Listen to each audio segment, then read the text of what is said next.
আসসালামু আলাইকুম এভরিওয়ান। আশা করি সবাই ভালো আছেন। আমিও আলহামদুলিল্লাহ ভালো আছি। তো এই ভিডিওটা হচ্ছে আমি আমার খালামণিদের বাসা থেকে আমাদের বাসায় চলে যাচ্ছিলাম।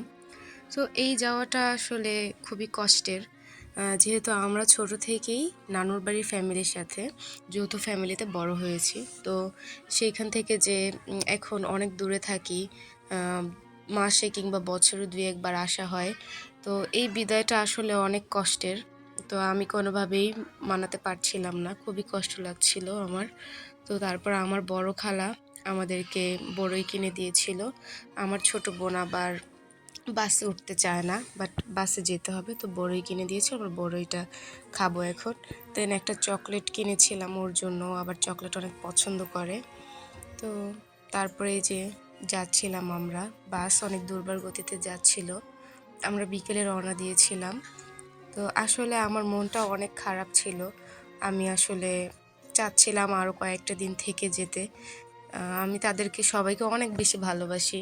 আমার বড় খালা যাকে আমরা বড় মা বলি, উম ওনাদের বাসায় আসলে আমি থাকতে পারিনি। তো সেজন্য মনটা অনেক খারাপ ছিল।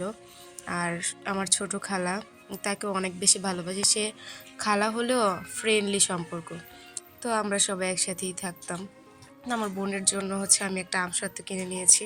ও আবার এটা অনেক পছন্দ করে, আমিও পছন্দ করি।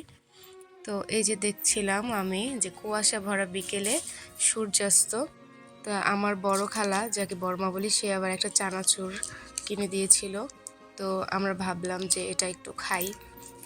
তারপর দেখলাম আস্তে আস্তে সন্ধ্যা নেমে আসছে, মাগরিবের আজানও দিয়ে দিয়েছে। দেন আমরা যাচ্ছিলাম। আমরা প্রায়ই খুব কাছাকাছি পৌঁছে গিয়েছিলাম। সবার কথাই খুব বেশি মনে পড়ছিল। দেন আমরা এই তো এখন বাস থেকে নেমে যাব।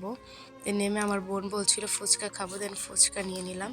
তো আমার খুব মাথা ব্যথা করছিল, তাই আমরা চা খেয়েছিলাম। দেন এতটুকুই। আল্লাহ হাফেজ।